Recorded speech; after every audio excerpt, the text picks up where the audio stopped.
Searching ball out for Houghton's a good one. Good touch as well on the chest from him.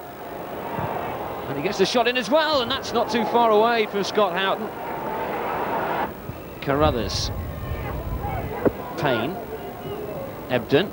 Neat football eventually though, ended by Edwards. He's having none of that. The City will try and break forward now with Clayton Blackmore.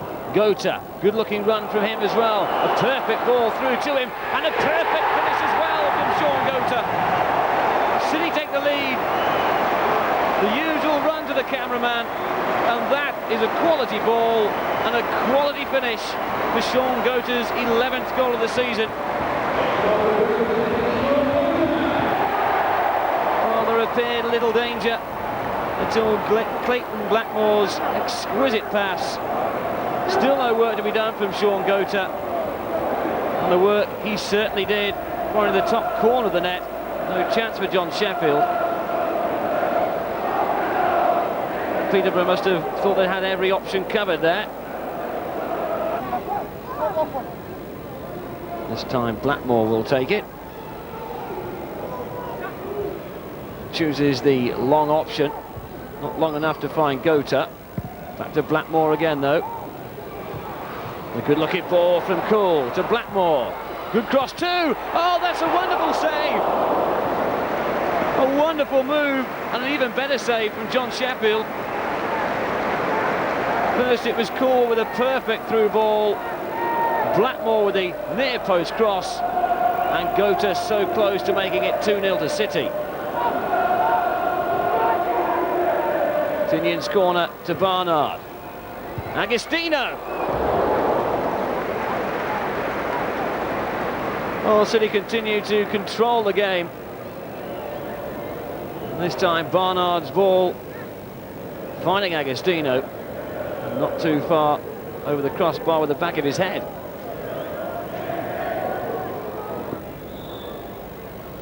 O'Connor with a free kick. Clark with the header. Possibility of handball for a moment, I thought, but no appeals from Peterborough. Houghton. Good looking cross too, and that's a good header, and scrambled away in the end by Naylor. It's the closest that Peterborough have come to scoring so far. Clark to Payne. Clark again. Now O'Connor. Bodley. It was from Ebden. Probably victored by Taylor. The shot flashing in, and mightily close as well. Clark really did hit that like a tracer bullet. Carruthers. Challenged well by Taylor. Might break for Payne, and does. Carruthers again. Running into trouble though, Martin Carruthers. And instead it's Blackmore who can clear and find Gota. And City with a chance of a break on here. Tinian. Slows it down though. They go for the patient build-up instead. Gota. Good control from Gota. Agostino. Now Tinian. Good looking ball as well. And Clark in the end forced to head over his own crossbar.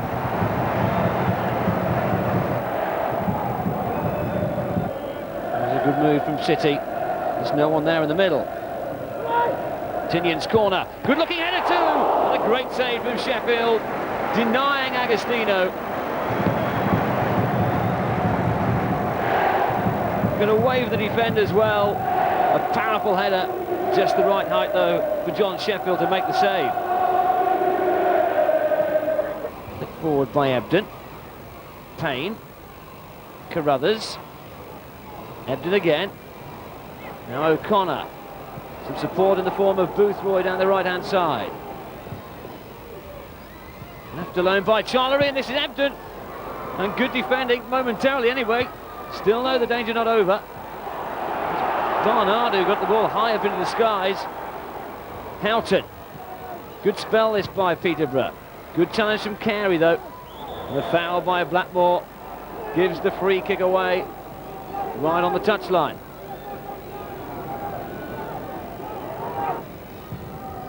Houghton with the ball inside the penalty area, the header off the bar, coming in from Hield, and Peterborough mightily unlucky.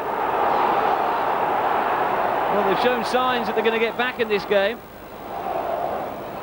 And none more so than there. Here's O'Connor. Still City haven't cleared the danger. Healed to Charlery. Oh, he just wanted far too much time to Ken Charlery. And now City try and break themselves with Agostino. And Agostino's done really well to get away from Boothward here. And saved in the end by Sheffield. Super break though from Paul Agostino. Almost unnoticed came Greg Heald. Thumping header. No chance for the keeper. And City escape. Tinian. Just sit down for Barnard to play it forward. Picked up the loose ball by Nugent. Blackmore. 2-0.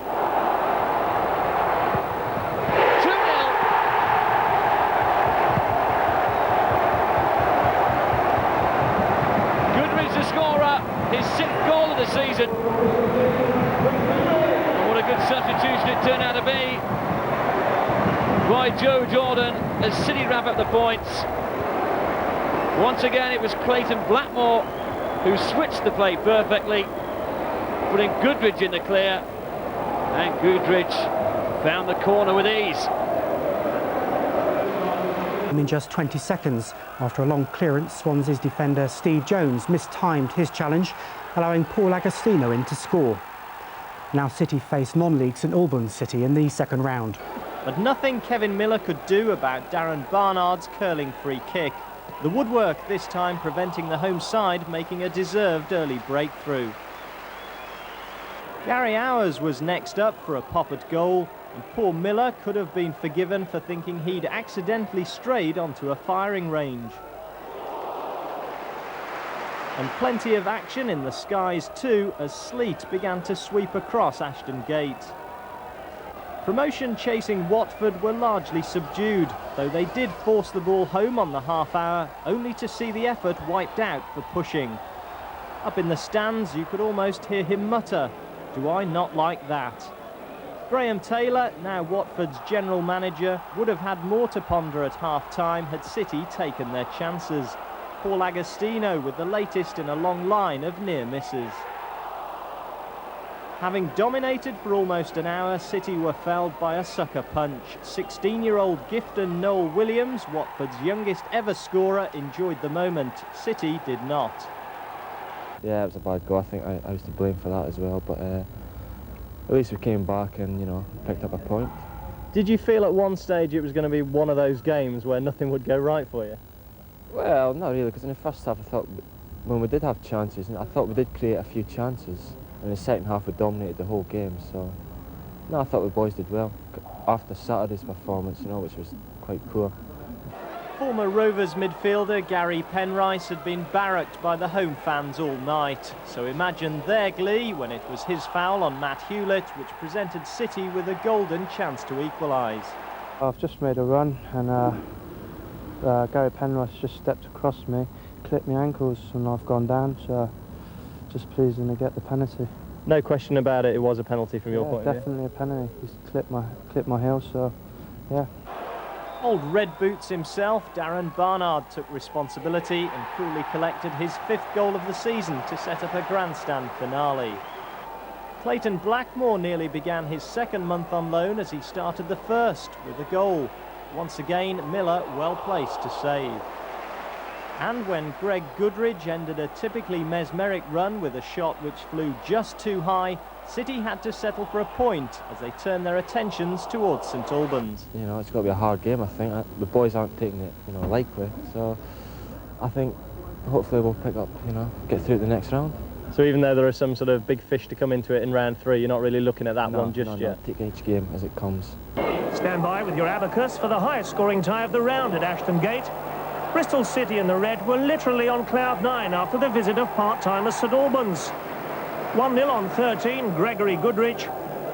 And more than a useful side at home in the nationwide 2nd division, City's cup was soon running over, with goals. The second, Paul Agostino, claimed a header from the corner on 22. And 3 minutes later it was 3-0, a typically robust shot from the experienced Martin Cool. That became 4-0. Agostino again, 3 minutes before half-time.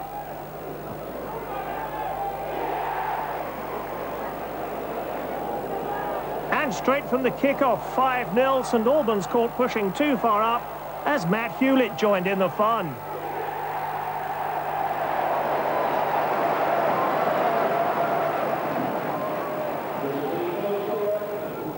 And just 3 minutes after the restart, Paul Agostino again, described to me in midweek by a fan as talented but lazy, grabs his hat-trick. Call that lazy.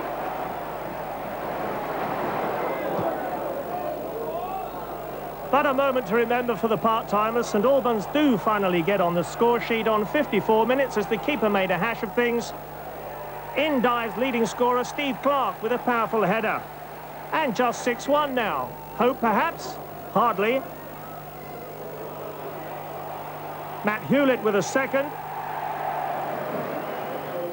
And that's now Bristol City 7-1. Still with us and still counting. John Daly. No, not that one. And that's 7-2.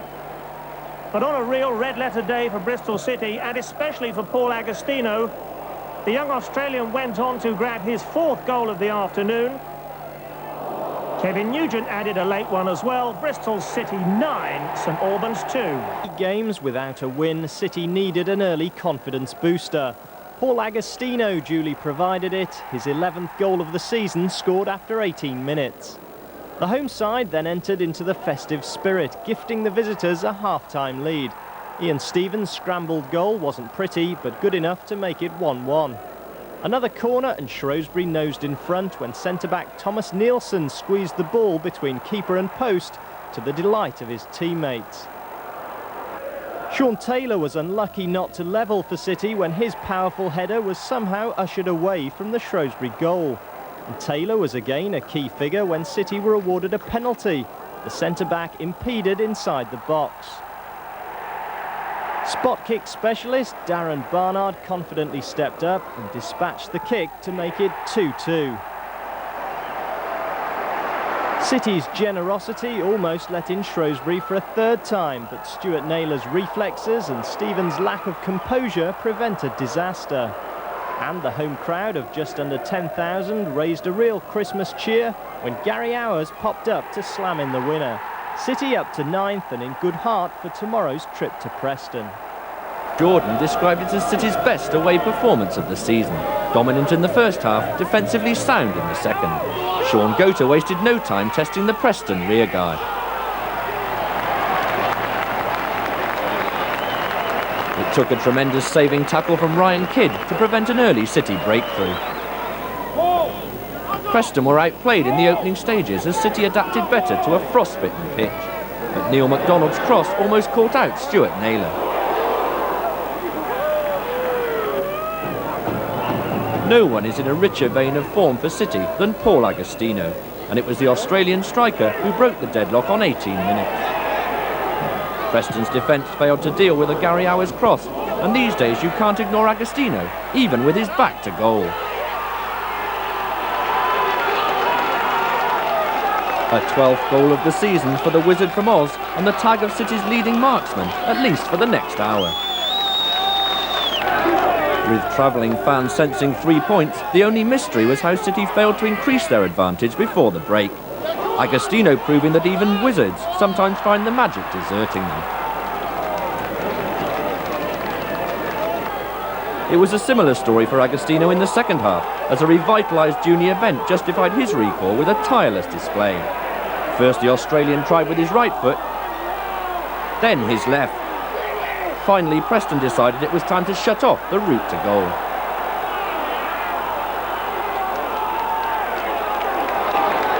Bent was providing the perfect outlet for a pressurised City defence. And from another hour's cross, Gota decided Agostino had spent long enough as City's top scorer.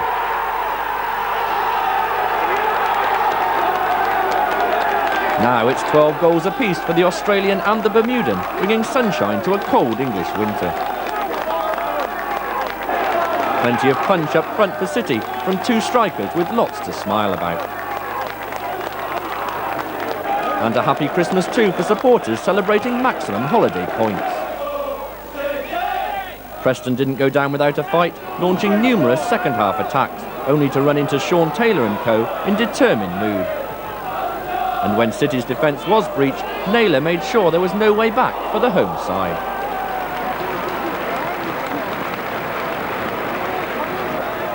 City's goalkeeper looked increasingly in command, denying Gary Bennett to protect his clean sheet and end 1996 on a note of high optimism.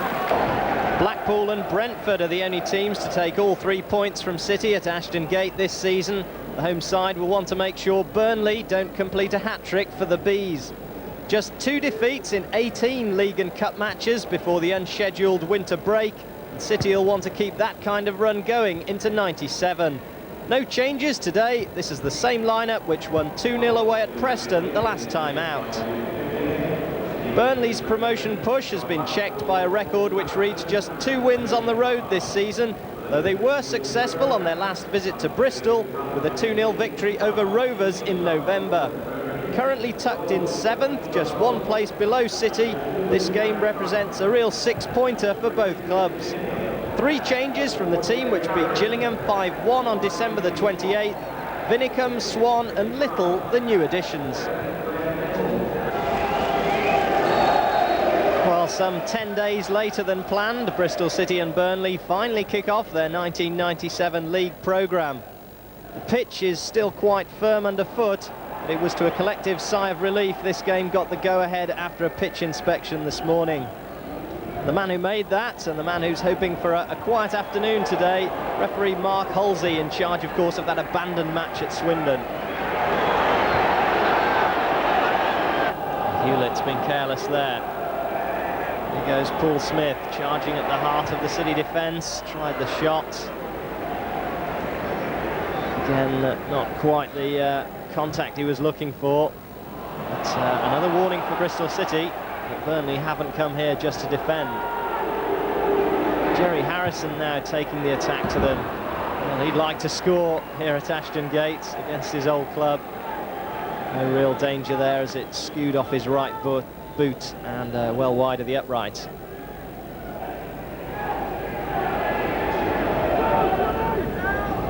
And still City await their first real chance. Agostino's in here, bent! And would you believe it, Bristol City have scored at almost the first time of asking, and Junior Bent is the goal scorer.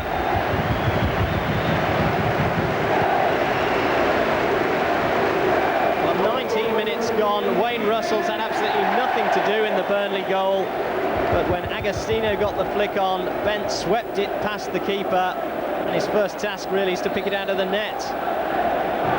Junior Bent's first goal since the opening game of the season, in fact, and it's enough to give Bristol City a lead here against Burnley.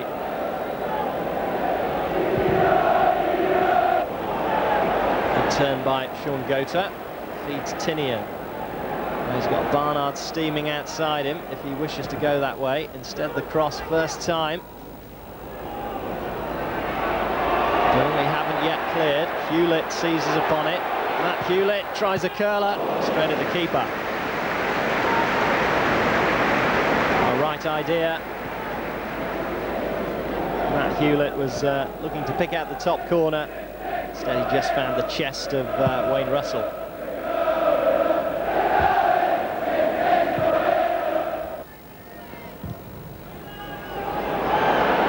Agostino goes for the up and under. The defenders are in trouble. Gota's there. Still Sean Gota.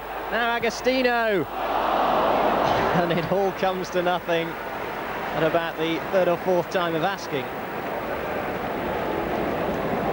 Amazing what the good old up and under can do. Defenders in all sorts of trouble. Gota and Agostino between them couldn't find the net. Harrison not enjoying his return to Ashton Gate so far. Smith loses out to Bent. Hewlett's dwelt on the ball though. Back heel and a chance for Little, and he should have buried it. That really is a poor miss by Glenn Little. The youngster who's just come into the side, real chance to make a name for himself. And he won't want to see the replay of that, because he really should at least have hit the target. Instead, he's screwed it wide.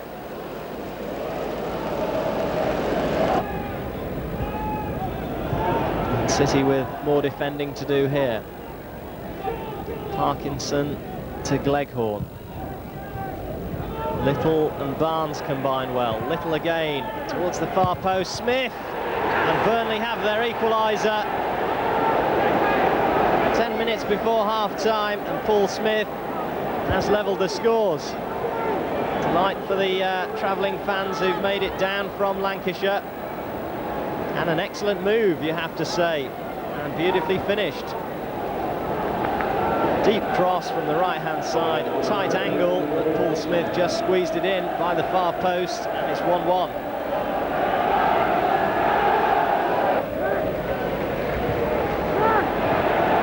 Gary Hours charging forward. Cool, aiming for Gota at the far post. Gota rises well, and it just drops over. Did well to hang in the air, really, the City striker. Got to it first, just couldn't quite direct it down and past the keeper.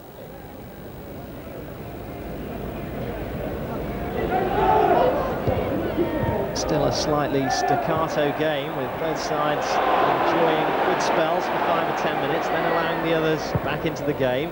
City's chance now. Here's Hewlett. Has Tinian available. Gota and Agostino in the box. Gota's there. Well, either side of the goalkeeper, he had to score. Instead of which, Shaun Gota plants it straight at Wayne Russell. It's not been his day so far, has it?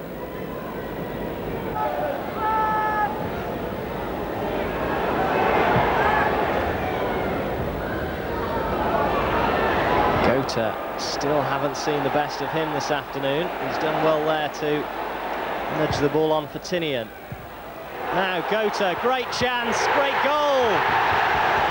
And suddenly it's all come right for Shaun Gota and Bristol City. He really hasn't been having a good afternoon, but he was in exactly the right place at the right time to get the vital goal which gives Bristol City the lead. Shaun Gota, 2 spectacular goals in the away game against Burnley. He's back to haunt them again. 13 for the season, and City lead 2-1.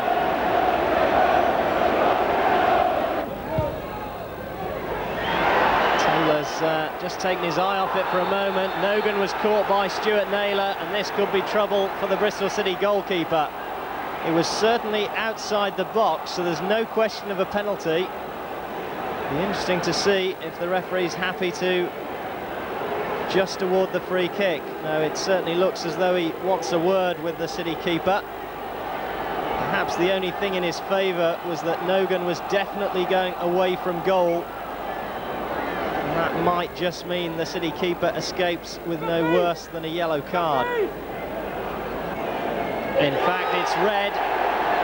It's bad news for Bristol City. Stuart Naylor has been sent off. And I have to say that referee Halsey is once again embroiled in controversy, because Kurt Nogan, although he seemed to be caught, was surely going away from goal. The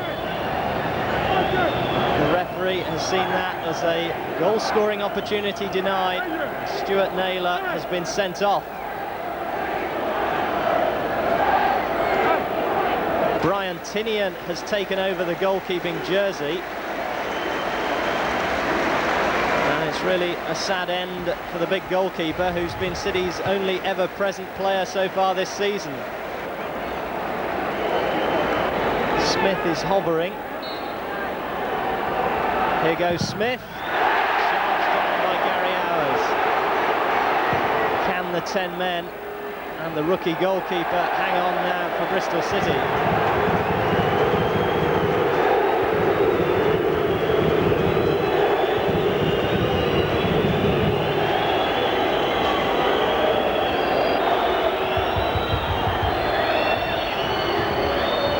Towards Barnes. Good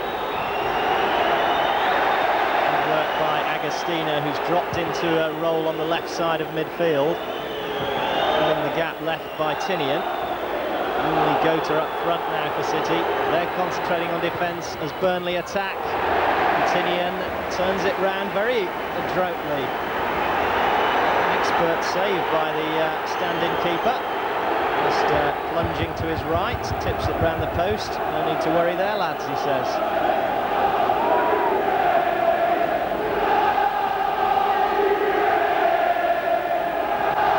Burnley piled a lot of white shirts forward. And once again, Tinian says, "Thou shalt not pass." Clutches it to his chest, and he's making it all look very easy. Like the end of an FA Cup tie, this, with one side clinging on for the result they've got, and the other side throwing caution to the wind to try and rescue something. They may just do so. Swan! Well, it was maybe a defender's finish in an attacker's position, and that's perhaps what saved Bristol City. Certainly took it down well, Peter Swan, but as the fans were looking for it to hit the net, the ball whizzed past upright and crossbar. Still no final whistle from the referee. Glances at his wristwatch once again. And finally he does put Bristol City and their fans out of their misery. Their home side have started 97 with a win, and a really hard-fought one at that. Junior Bent got their first goal. Paul Smith equalised for Burnley. It was Sean Gota who got the winner in the second half, before the extraordinary sending off really of Stuart Naylor. Brian Tinian there, who finished in the green jersey in goal for City. The 10 men hang on really well for all 3 points. Final score at Ashton Gate, Bristol City 2, Burnley 1. His good run continued at Griffin Park against the leaders, but it was not such a fun day for forwards. Sean Gota was particularly profligate, missing 2 good chances in the space of seconds. Having failed to control a through ball from ours, he also didn't have enough spring in his step to make the most of Hewlett's cross.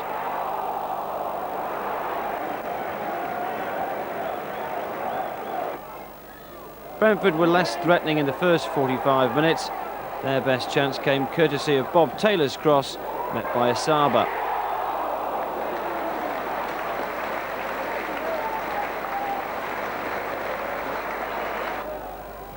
City lost the services of Lewis Carey early in the second half, as he was involved in a nasty collision with Stuart Naylor. At least they prevented a goal. Carey was taken to a local hospital with a rib injury. The best chance of the game fell to Gota. Hurdle slipped up with the back pass, and you'd have put your shirt on Gota scoring. For him, it was a really bad miss. Joe Jordan said that City deserved all 3 points and believed that 3 good claims for penalties were rejected. But they did have to survive a late rally from the home side, Stuart Naylor producing the best save of the game.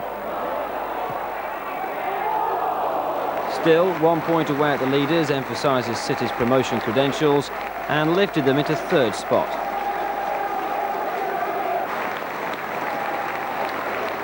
As well, and recorded a 1-0 win in their Auto Windscreen Shield second-round game at Swansea. Skipper Gary Hours blasting the goal after 90 seconds, which left Swans keeper Roger Freeman clutching at thin air, and City carrying on determinedly to complete a job well done. Supporters turned on City fans after a protest over their own club's financial plight. With a suspended Football Association punishment hanging over City for any misbehaviour off the field, there was major relief when the travelling contingent refused to take the bait. The fans were rewarded by 3 promotion points. A reckless challenge on Paul Allen allowed Sean Gota to give City the lead via the penalty spot.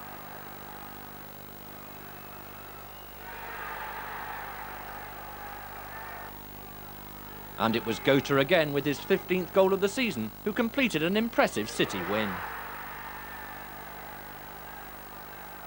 Friday night football certainly captured the imagination of the Bristol public.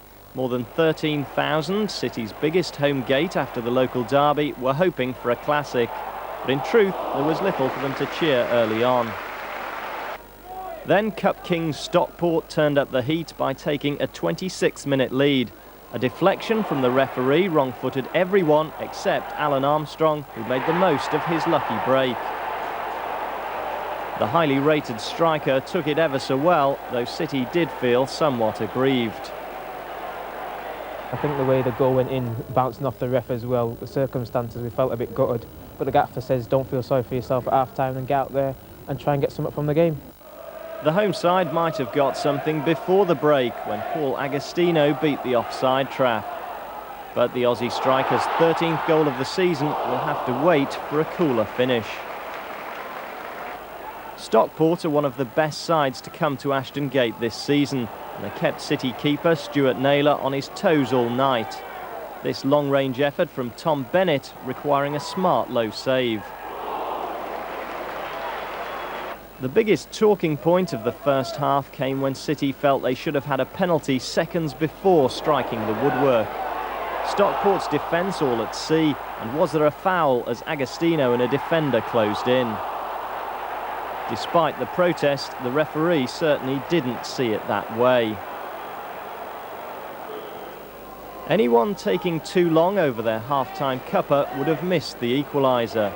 Just 45 seconds after the restart, and Junior Bent found the perfect delivery for Sean Gota to make his mark. 3 goals in 6 days, not a bad return for City's top scorer. When we scored the goal, I think probably everybody in the ground thought, well, we're going to go on there and win the game, but we never really turned up the heat, which we should have done.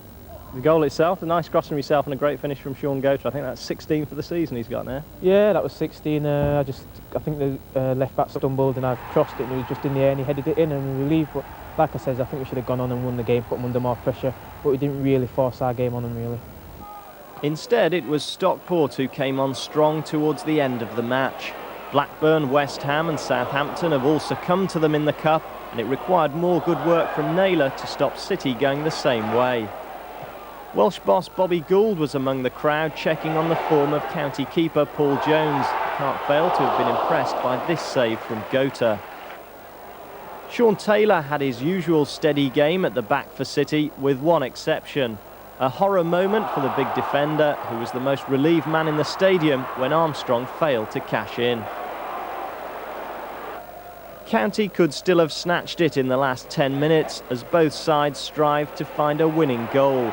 Midfielder Tony Dinning taking aim for the top corner, but Naylor taking to the air to deny him. A real point saver for City, whose home form is just wobbling.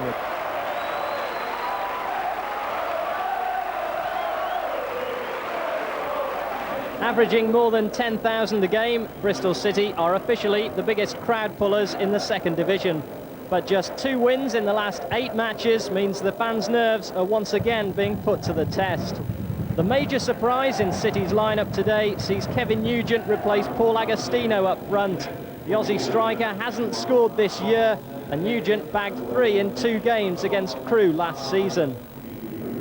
The visitors have made the playoffs 2 years running and arrive at Ashton Gate well placed to complete a hat-trick this season. But their lofty league position is largely based on home success, because Dario Gradi's team have already suffered 10 defeats away from Gresty Road. 2 changes to the Crewe lineup, with Lightfoot and Garvey coming in for Billing and Rivers, who both dropped to the bench. Well, last year's meeting between these 2 sides produced a win apiece and rich entertainment with 11 goals in all. Given the importance of this clash, I'm sure either manager would settle for 1 goal today if it was the winner. And a referee today, Paul Taylor, who comes from Hertfordshire.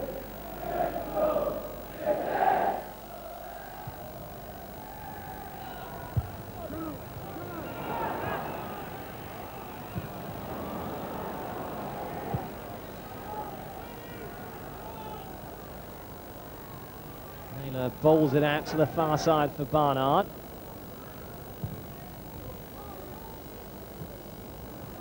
Bounce rather beat everybody there. Might fall yet for Gota.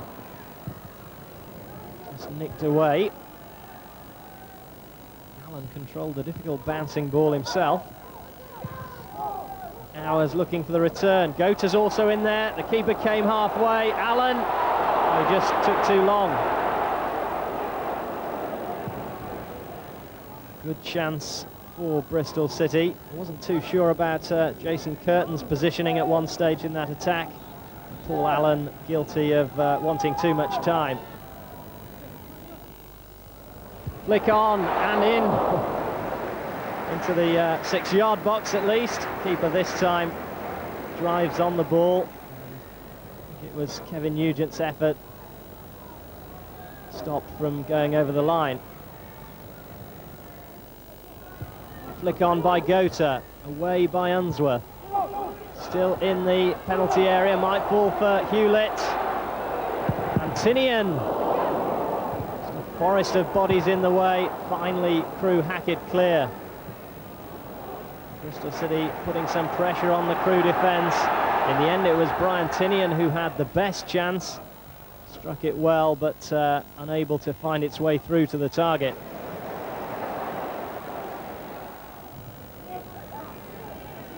Hours tells Bent to get on his way. It is Junior Bent. 2 in support, 1 is Gota. It's just in front of him. Well, that was an example of Bent's pace being almost too much for his teammates. Just got ahead of the defence, but fired the ball in a fraction too soon, and Gota couldn't quite make it. Ricochet favours Bristol City. And Bent again into his stride. Great sight. Cross almost found its way to Nugent. Nearly did second time. Good save by the keeper. Too sure whether the ball would have drifted just wide of the near post, but Curtin didn't know. Plunged low to his left to save. Nugent's after this one. Again, the keeper's position is slightly questionable. Barnard into the middle, there's nobody in goal, and Gota's header is woefully off the mark. Well, no need to tell City's top scorer that that was a good chance. And if Sean Gota had got that on target, it would surely have been goal number 18.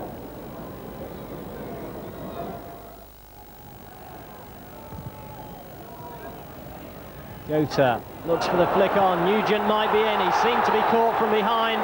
Referee says free kick right on the edge of the penalty area. Now, was that a clear goal-scoring opportunity? No question it was a foul, but it's only a yellow card for Chris Lightfoot, and you may say he's escaped somewhat lightly. It'll be between Hours and Barnard. Barnard strikes it, good save. Took a deflection en route. Aaron Barnard fired the ball in, and that really was good work by Jason Curtin to deny him. Still Bristol City pressing. Barnard into feet again for Nugent. Leaves it for Gota. Sean Gota's shot, in off the post, Bristol City lead.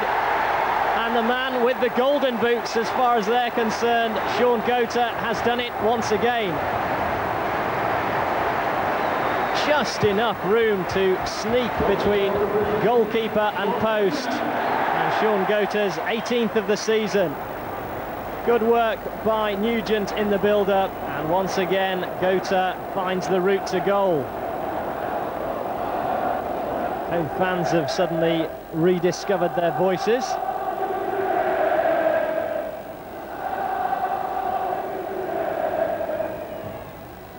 Tinian's cross, up go the heads, off the line, Nugent. Well, he'll be disappointed, though in truth he didn't have long to think about it. First header smuggled away off the line. Nugent trying his luck on the volley, unable to keep it down. Murphy turns away from trouble, releases Savage. Hewlett's in hot pursuit. Taylor got half a foot in. This is Worley, deflection, and Garvey's shot turned away by Stuart Naylor. Important save it was too. City were, or certainly could consider themselves, a little unfortunate the way that broke in Crewe's favour. When he needed to, the goalkeeper stood up and made a good save. Savage with the corner. Flicked on towards Westwood. Macaulay's shot. Panic for a moment in there. And certainly for the first time since half-time, Bristol City under a bit of pressure. Tierney's peeled away on the back post. Tinian heads clear for the home side. Seized upon, drilled into the penalty area. Worley, good challenge. That was super work by Sean Taylor, who just threw himself at the ball as Worley prepared to pull the trigger. That could be a vital saving tackle for Bristol City. Still City are pressed back. Hours with the unconventional clearance, but it was effective. And Gota might make something of it. He'll trick his way past Westwood and feeds Junior Bent. Now Agostino is in the middle. Bent's cross, Agostino's finish. 2-0 to Bristol City, and that's game over. A scintillating counter-attack. Crewe had thrown everybody forward, and they've paid the ultimate price. Credit to Gota and Bent for the approach work, and Paul Agostino for the finish. His first goal since December, and his lucky 13 for the season. And surely Bristol City will win this match now.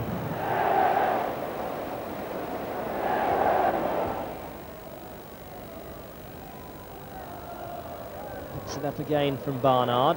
Two blue shirts around him. Agostino defeats them both. They fancy his chances. Agostino, Gota's in there. It may be an own goal. City won't care. It's definitely 3-0. And there's no doubt they're going above Crewe in the table. Lovely play by Agostino initially. He may well try to claim the goal himself.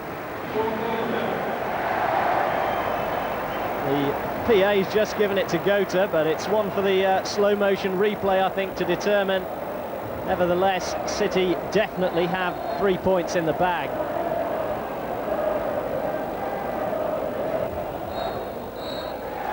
There goes the final whistle, a vital victory, a very important 3 points for Bristol City.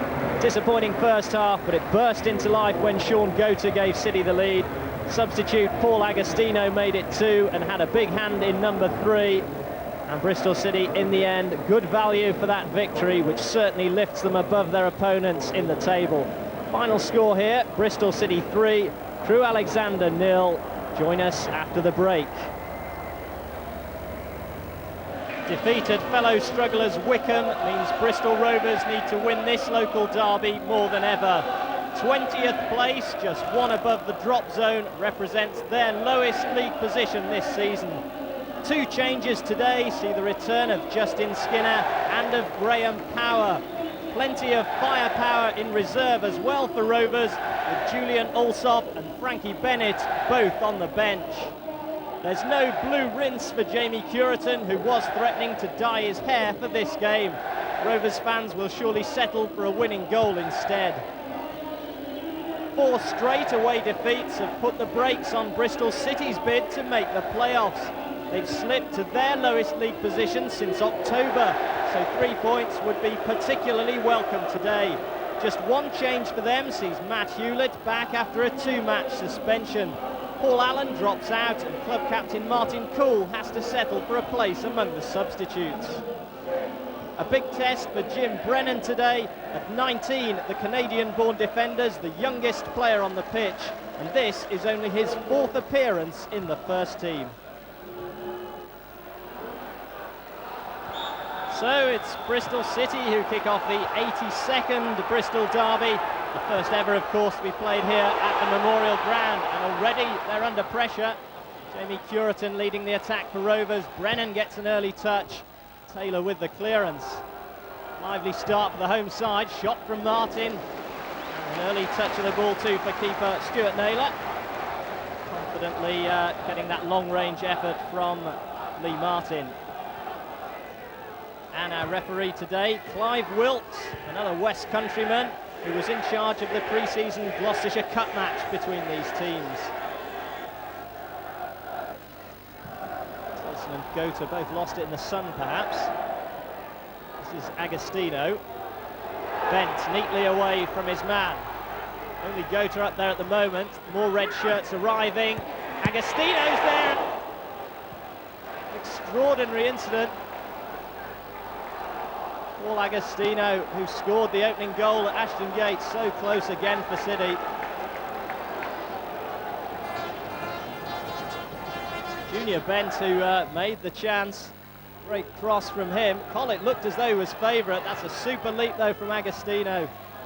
And so close to the opening goal. Stand up! Stand up! Barnard couldn't get round his man, but he has won the corner.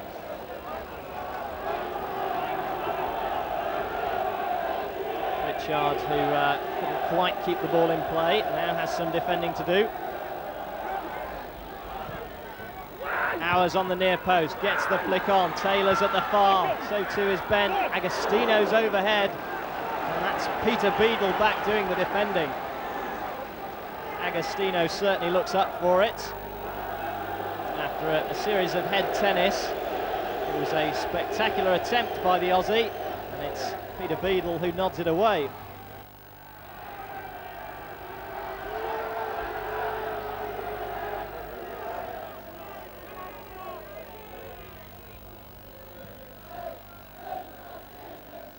Taylor again above Beadle. This is Gota. Good touch for Junior Bent. Foxed two Rovers defenders. Bent is brought to ground by Skinner. Could be trouble for the Rovers man. Well, that's what he does best. It's the old-fashioned push and run, and it was too quick for Justin Skinner. The inevitable result is a yellow card for the Rovers midfielder.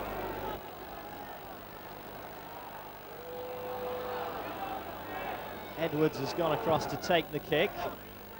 Barnard's there. It's harmlessly wide of the target.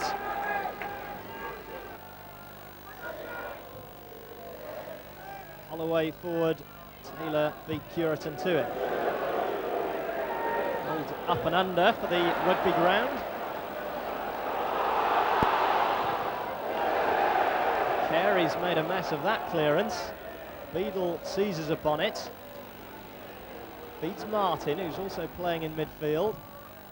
Powers' cross is a good one. Curitan's header. Miller's there. Well, if he'd made good contact, he would surely have scored, and I think Paul Miller knows it. Best chance so far for Bristol Rovers. Good cross by Graham Power. Curitan was maybe heading for goal, but it fell for Miller, and he just didn't get any power in the shot at all.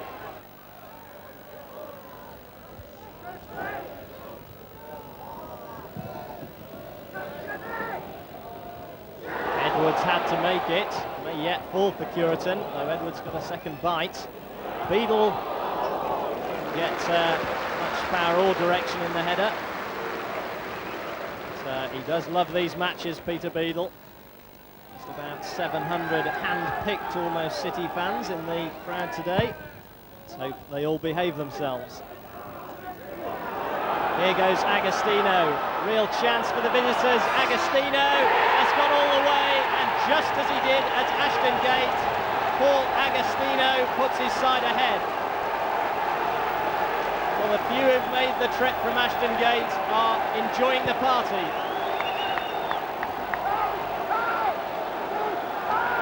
A really superb solo goal by Agostino. Almost looked as though the ball was trapped beneath his feet, but he just chipped it over the advancing keeper. Paul Agostino's 14th goal of the season, and boy did he enjoy that one. Rovers a goal down. Bent tussling with Power. Again, Bent gets the better of that little duel. Now he's faced by Martin. And that'll be another corner kick.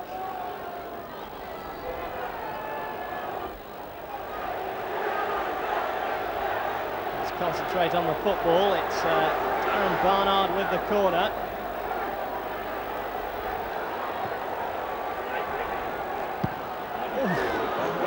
Agostino again.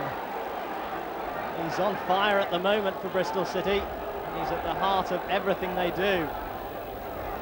Rovers will have to sort out the marking. It's a fairly straightforward kick. Everybody missed it. Agostino flung himself at it. And he's looking dangerous every time the ball's in and around that Rovers penalty area.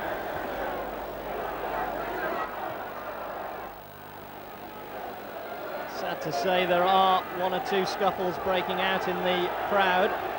That's the Bristol Rovers end of the ground. Stewards are quickly in to try and calm things down.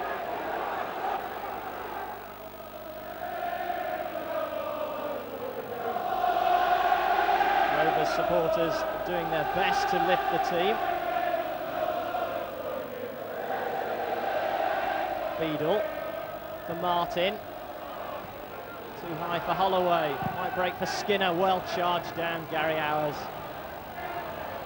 City may break here. Junior Bent's away and no one will catch him. It's Bent against Collett. Good save by the goalkeeper. Well, he's saved Rovers a lot this season. Another excellent contribution from Andy Collett. Nobody was ever going to get to Bent, but the one question mark against him is his finishing. Well, it really was one-on-one, and well done the goalkeeper.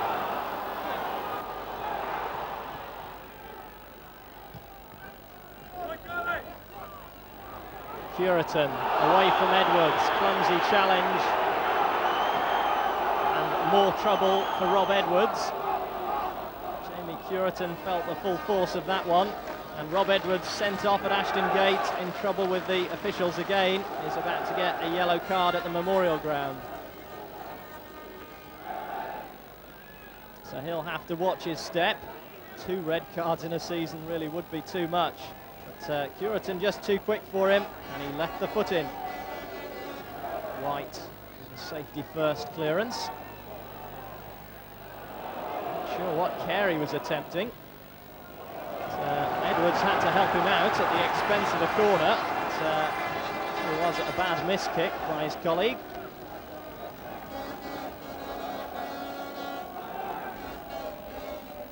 5 minutes or so to go to the break. Rovers would love an equaliser. Flick on at the near post. They break for Curitan. Did well to bring it down. Was that a handball in there? The flag's gone up by the linesman. The referee has blown, and I think it's going to be a penalty kick. Gary Hours was the player involved.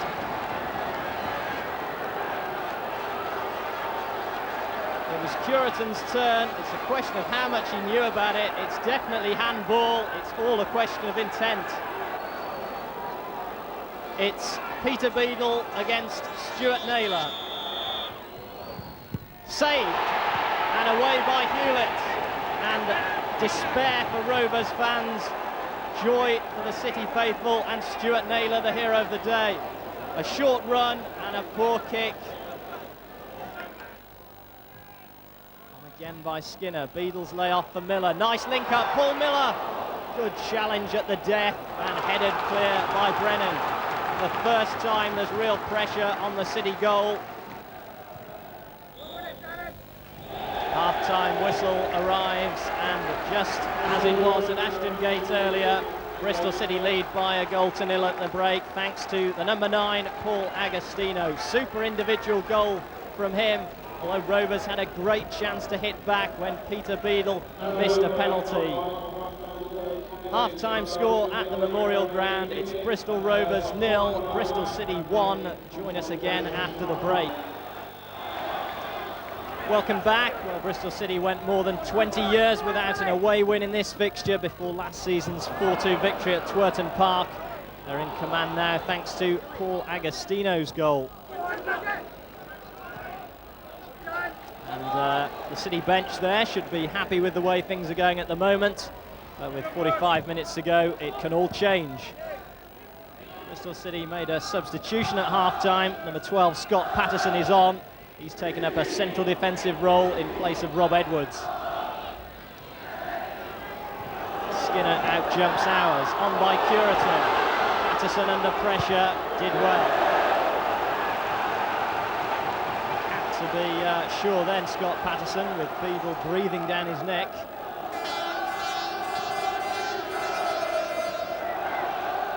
It's a fearsome proposition, but that's a cool head. Howard drives the kick forward, Patterson meets it. And again.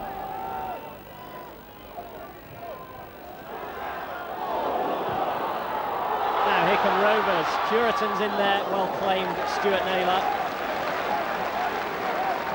Eyes fixed firmly on the ball there as Curitan closed in on him. Patterson was also there, but Naylor made sure that was his and hung on to it. Miller is just being wrestled out of it. That's why it's a Rovers free kick.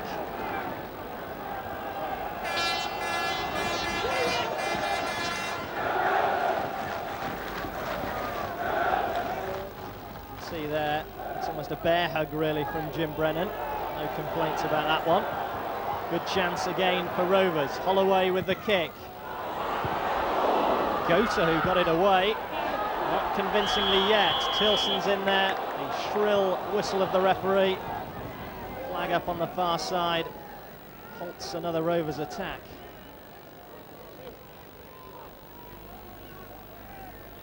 Delightfully bent in by Holloway. Real testing ball to defend. Gota who got it away. Maybe it was offside as the ball came back in. Beadle for Curitan. Bennett was available. It was a terrible pass. And suddenly Gota's away for Bristol City. Martin trying to get to him. Sean Gota makes it 2-0, and that should be 3 points in the bag for Bristol City, and the two heroes are there together. More celebrations for the Reds, and a well-taken goal on the counter. Just sprung the offside trap. Martin tried to get back to him. Good strength by Gota, and that's a cool finish.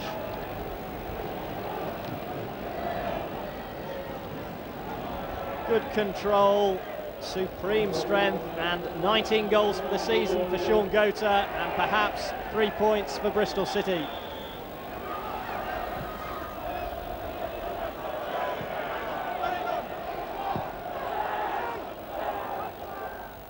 That's where the singing and the dancing is at the moment. There's stunned silence everywhere else in the Memorial Ground.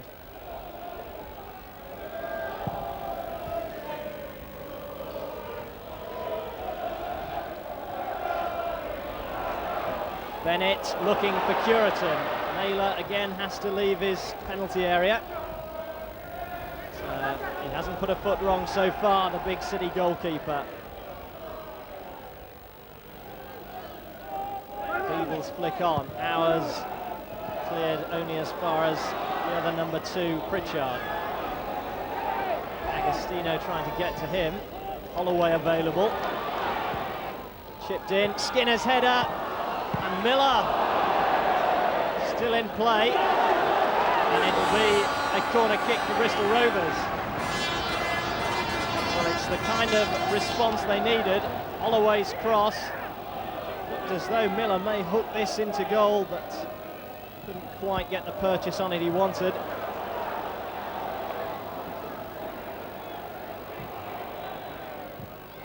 And once again, City can spring on the counter-attack.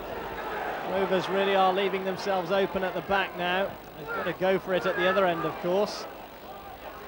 Tilson managing to hold up Hewlett, but he's found Gota. Now Bent. City, of course, will be in no rush now. The 2-goal cushion.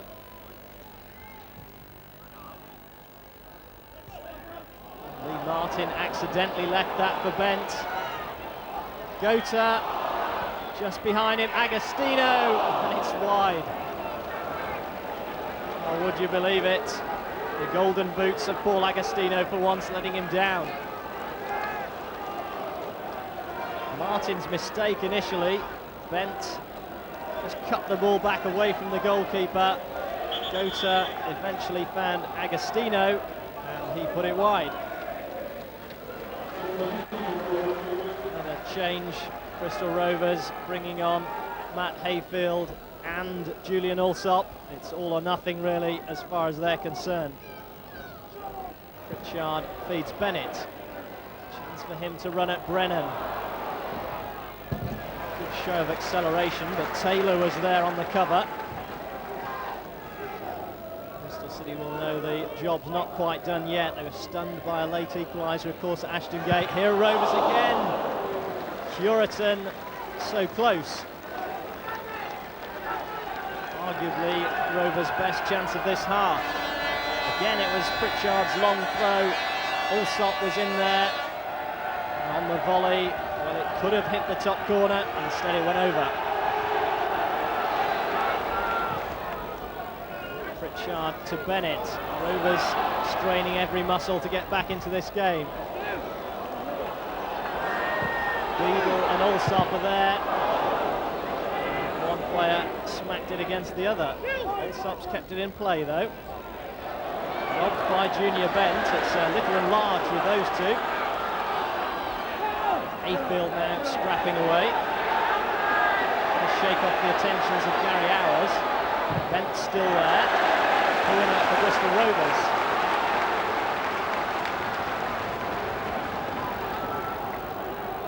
They haven't lost hope just yet. Alsop's header. Bristol Rovers have a lifeline and the new boy has done it. Corner kick floated over. There's Alsop, heads it down. Everybody watches as it drops in the far corner of the net. A sign from Hales Owen Town. He'll be an instant hero with the home fans for that moment. Here come Rovers again. The noise is now deafening around the Memorial Ground. Curitan stopped by Patterson. I think the whistle has gone, and it really is a cauldron now inside this Memorial Ground, and it requires a cool head, particularly at the back for City. Rovers have renewed hope. It's do or die for Bristol Rovers. Alsop's in there under the goalkeeper. Well done, Stuart Naylor.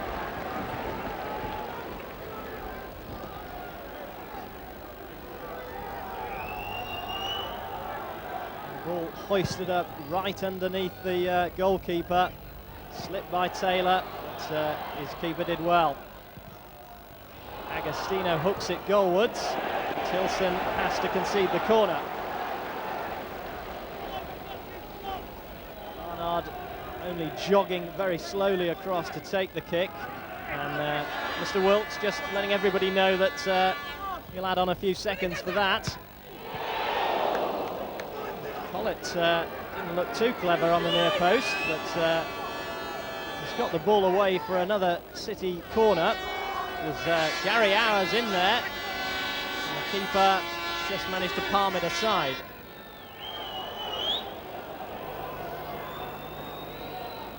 Can Rovers get a last gasp equaliser as they did at Ashton Gate? Patterson.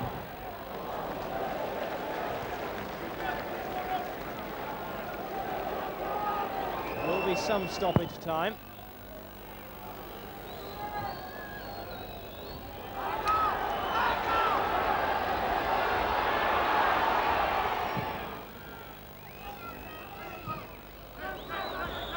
Beadle. The final whistle has blown. It's Bristol City's day here at the Memorial Ground. Historic first derby on this rugby ground, and it's Bristol City who've won it.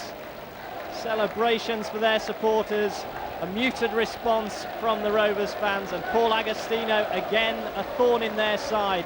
His goal which got City underway. Sean Gota, who's since left the field, got the second. Julian Alsop, the substitute, brought Rovers back into it. There was hope for their side, but in the end it's City who've taken the spoils. They've won the game by 2-1, and they're enjoying these post-match celebrations with their fans. Thankfully those supporters have been well behaved, And bar an isolated incident at the other end, this whole match has been played in a good spirit on and off the field.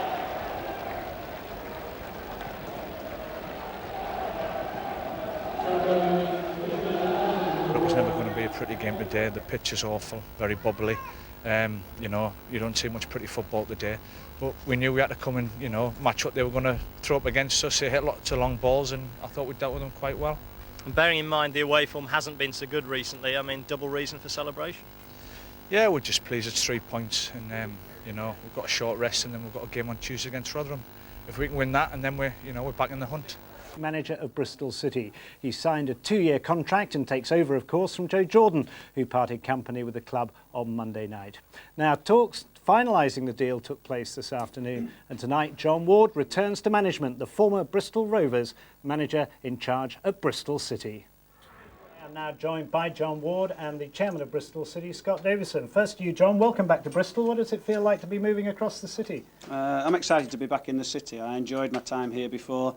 Everyone in the city made me very welcome. I came to Ashton Gate a number of times and was made very welcome then. So I'm looking forward to getting on with the job, and hopefully we can get a good result on Saturday. How do you think both sets of fans will react to the news? I hope there won't be a problem. I mean, I enjoyed my time across the road, as you said, and hopefully we can be a little bit more successful here. We can just push the one out a little bit more, and hopefully everyone will be happy.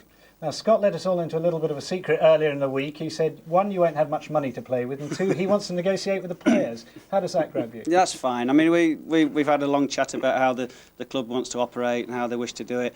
I'm quite happy with that situation. I've not had any money before, so why should now be any different? Scott, what qualities do you think John will bring to the job? Why did you go for him? Well, John was top of our list, and we're absolutely delighted he's agreed to join us. Got a superb track record. I think all City fans will acknowledge the success he had at Bristol Rovers, and obviously now with up until today with Burnley. He's a tremendous coach above all else, and we're really looking forward to working with him. Be honest, did you have him lined up when Joe Jordan left on Monday night? Not at all. We made an official approach late yesterday. I know John Laycock spoke with John this morning. We arranged for a meeting this afternoon. It's all happened very, very quickly. As I said, I'm sure City fans will join me and the board in welcoming John to Ashton Gate. Gentlemen, thanks both very much indeed for joining us. Best of luck with it. Thank you. Well, as you heard, we had a few problems a little earlier. Let's see if we can go back to that report where John Ward was introduced to the press at a press conference just a short while ago. In the end, it was only the timing of the move which fueled the speculation. John Ward was assistant manager at Burnley, but crucially had no contract there and was free to move. He'd applied for 3 other managers' jobs in the past year and was keen to get back in charge as soon as possible. They have been settled into a pattern and worked with Jerry certainly throughout this season, and it would be foolish to go into something that you know, if it's not broken, you don't have to mend it, sort of thing. So how will the former Bristol Rovers boss be accepted by City fans? They gave their reaction just a short time ago. It seems that everybody who's talking about the city and the changes that are happening, John Ward is the name that keeps cropping up. They'll get to respect him in the end, but like, seeing as he's the Rovers boss, then he might get a bit stick at first. He's a steady bloke. He's a nice man. All the Rovers fans liked him. In the short term, John Ward has just 8 games before the end of the season to get City back in contention for a place in the promotion playoffs. In the long term, he'll be working under much tighter financial controls than his predecessor. Paul Agostino. A poor kick by Sean Gota, not gathered by Ian Foyer, however. Gota followed up to make sure.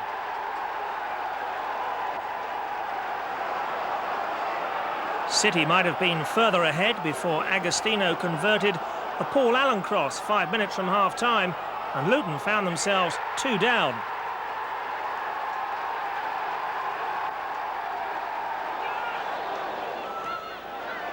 But Graham Alexander teased, turned, tormented, and timed his cross to perfection right on half-time as Steve Davis headed a crucial goal.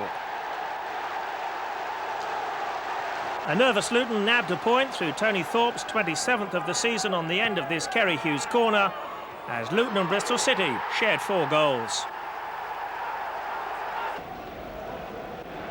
It's win or bust now for Bristol City's promotion aspirations after taking just 7 points from a possible 24 since the beginning of March.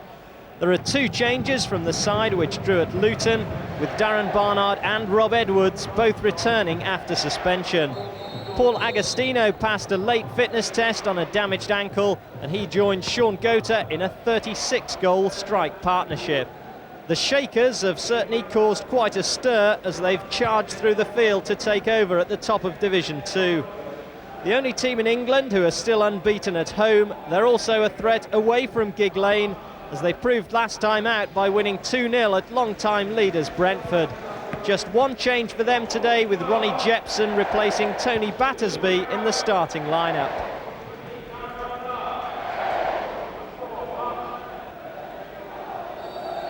It's Bury then who get the game underway, and they really are the form team of the moment. 5 wins in a row, no goals conceded, and they're approaching 500 minutes of football without letting a goal in fact.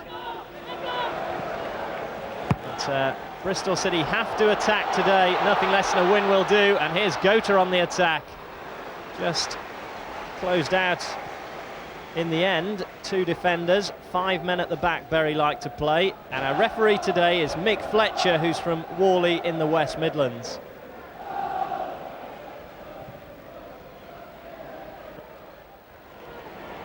Hours has Allen available, instead he's turned the other way. Now it's Shale.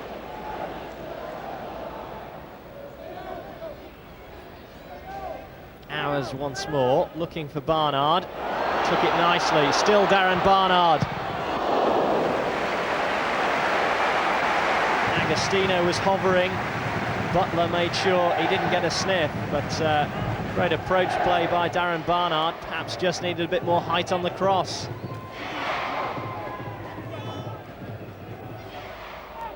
Barnard himself takes the corner. Agostino trying to get in there. Patterson's volley charged down. John Rose must have felt the full force of that. Into feet for Agostino. He peels away. Now it's Gota. The City had made room on the left side, but Hours gave it straight to Ronnie Jepson. Randall's made a great break for him. Jepson goes alone. Just too high. Well, Bristol Rovers fans will remember him from Wembley. Ronnie Jepson was in the Huddersfield side then. He's done well since a £40,000 move to Bury. Couldn't quite hit the target then. Patterson chips one in for Agostino to chase. Might break for Gota. Great chance and a good save by Dean Keeley. That's the first clear-cut opening of the afternoon. City couldn't have hoped for it to fall to anyone better than Sean Gota. But his 22nd goal of the season denied by the goalkeeper.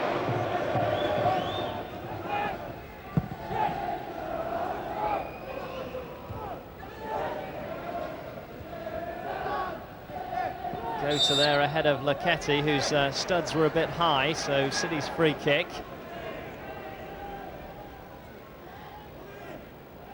Quickly in motion. This is Carey looking for Agostino. Took it superbly. Agostino, that's a great try. Well, that's what he's good at. In and around the penalty area, makes it really difficult for defenders. And even on his wrong side, it was a strong shot from Paul Agostino, just a fraction too high. Now it's forward for Agostino. Allen's in support. Agostino still battling alone. Has at least got the throw. In fact, it may well be a free kick for Bristol City. This is a good chance for the home side. Barnard standing over the ball. 2-man wall in front of him in case he fancies a pot at goal.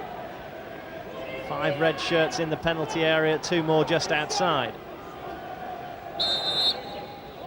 Barnard's cross, heads are up. Allen, and the acrobatic from Agostino. The offside flag was already up. Didn't make good connection anyway, the Aussie striker, but you could see what was going through his mind.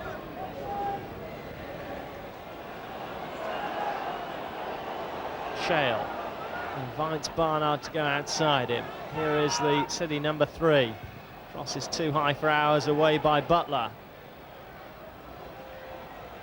Now it's Rob Edwards trying to curl one in. Barnard's in there, keepers. Well, he's got it at the second attempt. I was just about to say he'd lost it. In the end, Dean Keeley recovered ever so well. Brave attempt by Darren Barnard, and he may have taken a nasty knock as a consequence.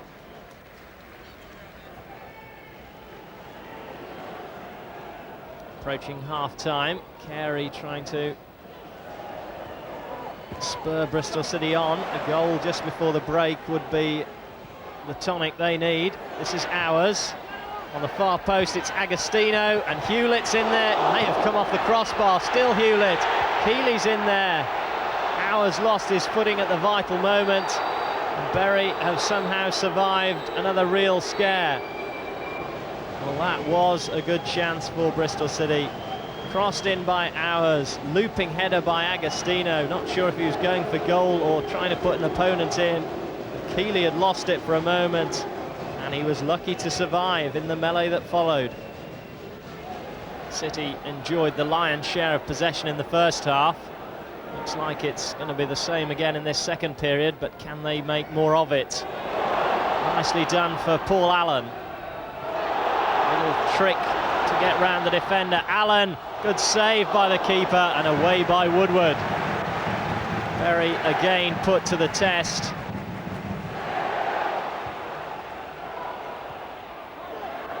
Agostino again finds Hours, away from John Rose. Feeds Allen. 5 red shirts in the middle. Paul Allen with the cross. Gota's there.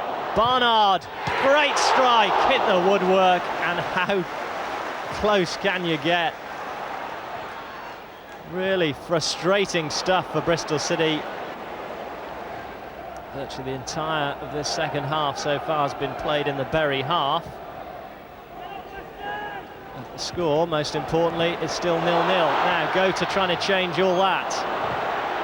May yet break for Barnard. Super goal by Darren Barnard, and he deserves it. He's been close twice already today, and it's third time lucky for number 3, Darren Barnard. A splendid finish. He just picked his spot in the top corner and said, I'll have that for 1-0. It's the first goal Bury have conceded in well over 5 matches now. It needed something special, and Darren Barnard provided it. 1-0 Bristol City. It's Dean West who'll take this one. Looking for Lachetti. Good header away by Gota. Took a blow in the process. Well, while Gota's getting some treatment, the game will continue with a corner for Bury. Aim towards Scott on the near post. Might break for Dawes. Hours got the vital touch away. Shot there was coming in through a forest of players. I don't know how much Keith Welsh would have seen of it.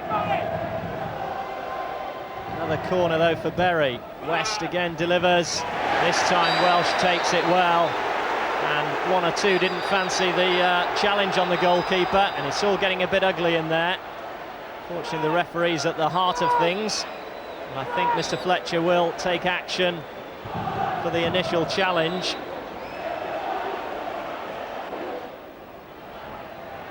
Bristol City, having lost their last 2 home games, need to hang on to this result now. Woodward with a long-range effort. Flew just wide. Speculative strike in many ways, but why not with the wind behind? Keeley has to get it forward quickly, and he knows it. In fact, he's carrying it a long way from his goal. Pumps it forward to the edge of City's 18-yard box. Jepson's flick on. Carey's there, and somehow it's ricocheted behind. I don't think Carey or Welsh or anyone else knew too much about it. They were all just grateful to see it bobbling past the far post. Once more, Woodward will take the kick. Everybody is forward for Bury. The keeper's on the halfway line. Header away by Agostino. Dawes swung a boot at it, couldn't force it over. Still not clear just yet. Offside flag is up. That could be welcome respite for the home side.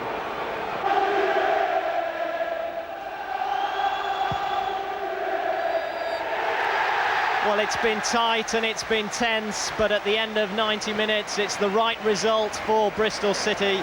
They've won today by 1-0. There's the scorer, number 3, Darren Barnard, who also hit the woodwork.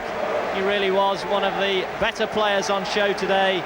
It's John Ward's first win, of course, since taking charge for City, and it means that the playoffs are not quite out of their reach just yet.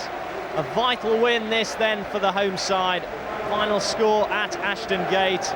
Bristol City 1, Bury 0. Warning shot across Welsh bows.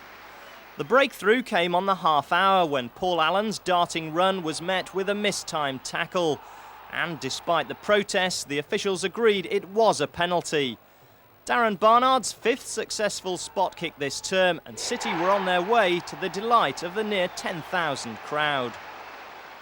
But Wrexham still harboured promotion dreams of their own and refused to lie down. David Brammer drawing a scrambling save from keeper Keith Welsh. After forcing 8 corners in 20 minutes, Wrexham's efforts were rewarded as Steve Morris converted the easiest of chances to make it 1-1. John Ward's men simply had to gamble on attack and they hit the jackpot 2 minutes from time. Junior Bent's cross, Sean Goater's header, the winning combination. His 22nd goal of the season, the most significant so far, and City stay in the promotion hunt. Sean Goater got the first after just 5 minutes, and then 2 minutes after the break, Kevin Nugent capped a fine performance with a well-taken goal.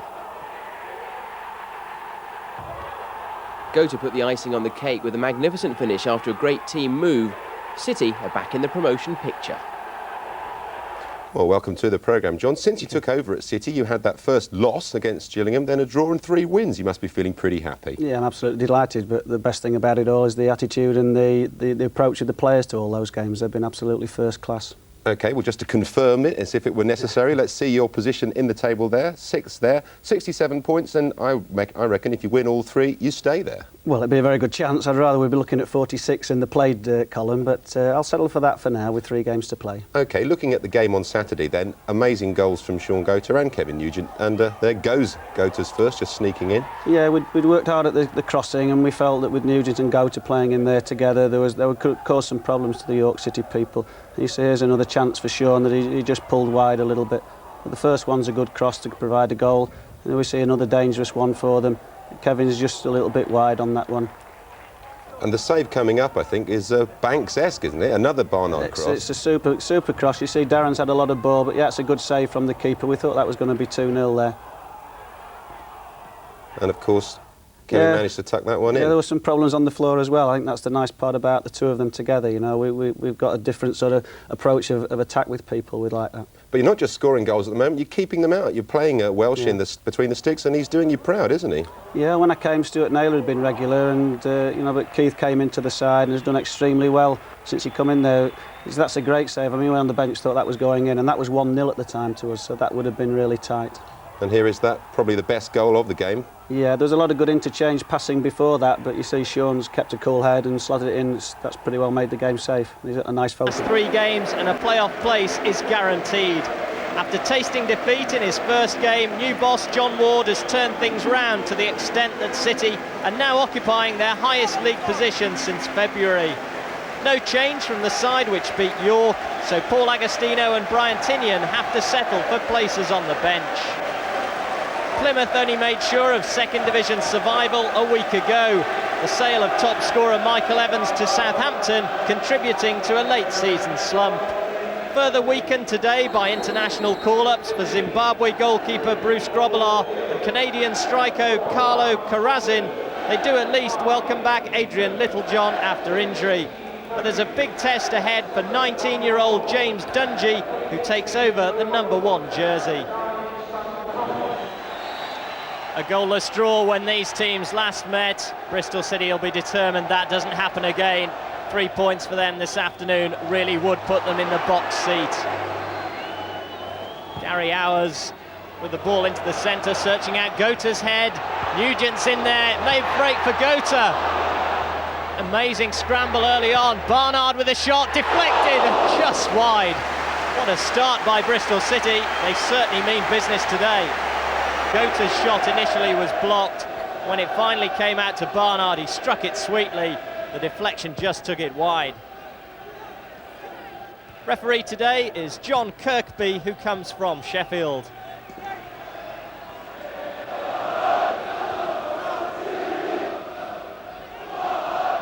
This is Little John for Plymouth. May break for the visitors, great save. Super agility really by Keith Welsh. And well, either side could have been one up in the opening minute. City's defence static really as Little John put the ball across. That shot was certainly going in until Welsh flew away to his left to turn it aside. Cool into Nugent, lay off for Gota, chance now. Deflection wide for a corner. It was a good block to be fair. But, Sean Gota looking for his quarter century in terms of goals this season. He was onto that in a flash, and it needed the boot of the defender to turn it away for a City corner.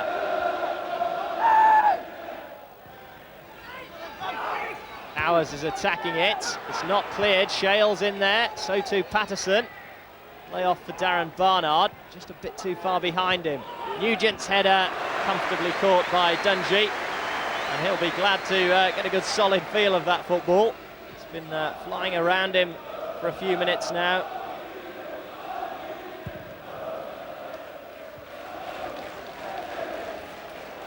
Loget away from Cool. Billy, the right wing back, inside him. Back now for Loget, opening up just a little in front of him. And Patterson came to close down the space. Barnard's lost out and sold himself a little. And the ball across goal, in off the bar. Plymouth Argyle lead by 1-0. Well, what a shock, and just what Bristol City didn't want. Well, it all started with Darren Barnard perhaps overcommitting himself, not making the ball, and the low cross skidding into the danger area, bypassed everyone except the number 3, who rattled it in off the crossbar.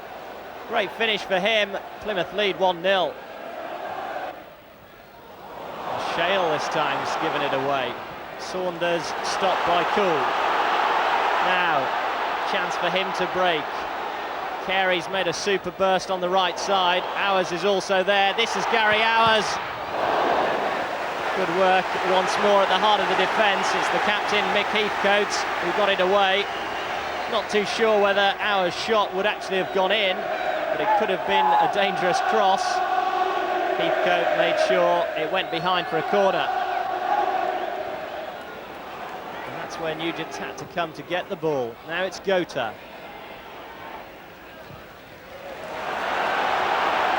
Barnard moving forward, plenty of space for him to do so.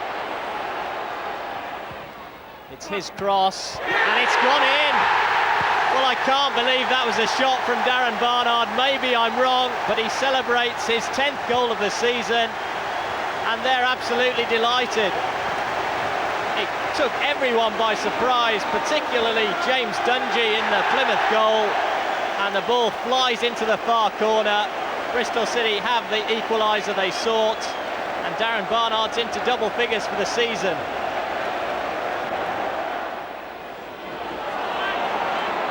John Ward urging men forward. It's Carey, and it's Gary Hours, and it's just wide. Super cross. He made good contact, but it just drifted wide of the far post.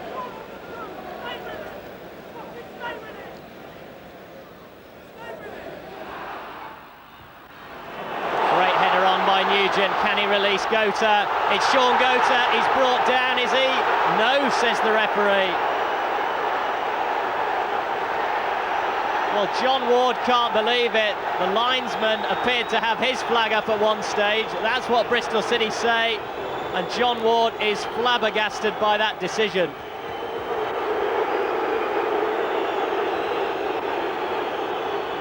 Once again, Bristol City looking to break. Barnard releases Hewlett. Bowers is making great strides, but the youngster rather took his eye off the ball. Might still be a chance though for Nugent. Well, unlucky. He was at full stretch. Very difficult to control the flight of the ball, and in the end poked it over the top of the crossbar.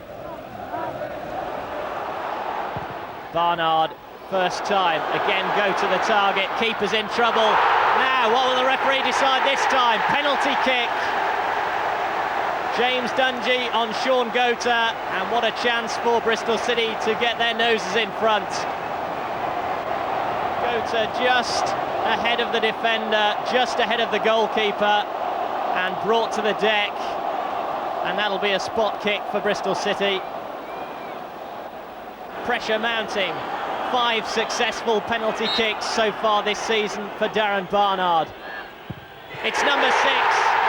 It's number 11 for him this season, and Bristol City lead by 2-1, and that may just be the most precious shot he's hit from 12 yards.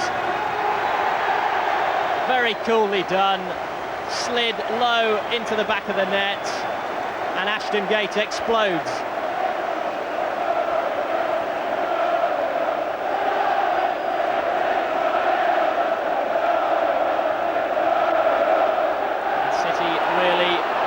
Foot flat down to the floor now. Gota's there, it's just wide, and it's all Bristol City. Just skidding off the forehead of the top scorer. And this time Dungy can watch it drop wide of his goal.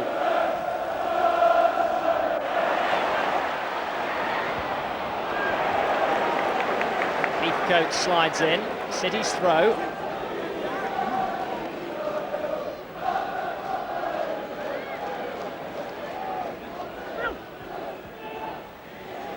Gota, Nugent, lovely 1-2, Gota, good save, Kevin Nugent against his old club gets the goal that should see Bristol City safe.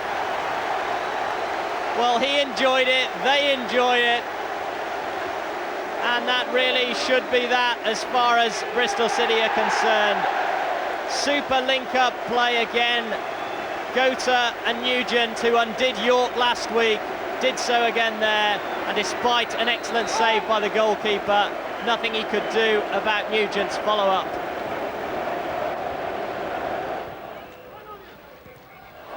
Mistake by Patterson. Oh, what a miss by Simon Collins. Well, chances don't come any more gift-wrapped than that, and well might he wonder how he's failed to give Plymouth a lifeline.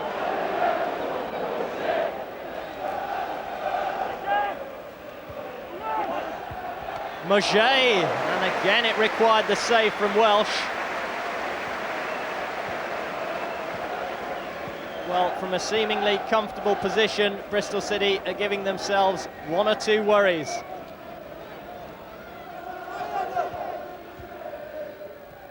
Nugent again helps it forward. Keeper's clearance seized upon by Hours. Might try his luck first time, Gary Hours. Well, it was the right idea, and it would have been a spectacular David Beckham-like goal if it had gone in. And there goes the whistle. Bristol City have another 3 points, and they're within touching distance of the playoffs.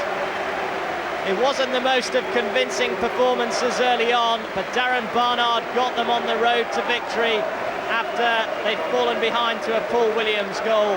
Barnard levelled in the first half, got his second from the penalty spot, and then it was Plymouth old boy Kevin Nugent who made absolutely sure with number 3. It's 4 wins in a row now for Bristol City. They'll take some stopping. Final score here at Ashton Gate. Bristol City 3, Plymouth Argyle 1. Sean Gota did the rest. That was Gota's 25th goal of the season.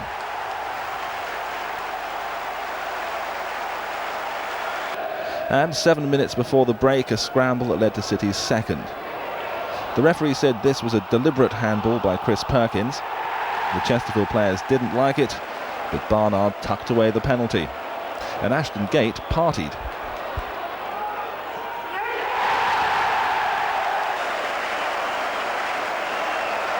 What can you say? It's wonderful, wonderful stuff. So this has been to Wembley twice with the City and it's going back a third time. Yes! Beautiful. City's players rewarded their fans with a lap of honour. And there's a particular big hand for John Ward, who's only been at the club a month. I've been here a very short time and people are saying to me, well done. These players and these supporters have had 45 games at trying to achieve this and extend the season. So I'm really delighted for them. I mean, I'm obviously pleased for myself, but those players and these supporters have put a lot of effort and a lot of work in to just enjoy this sort of night, and I think they have. City's next game is against Wycombe on Saturday. Their playoff semi-final is a week on Sunday. But as far as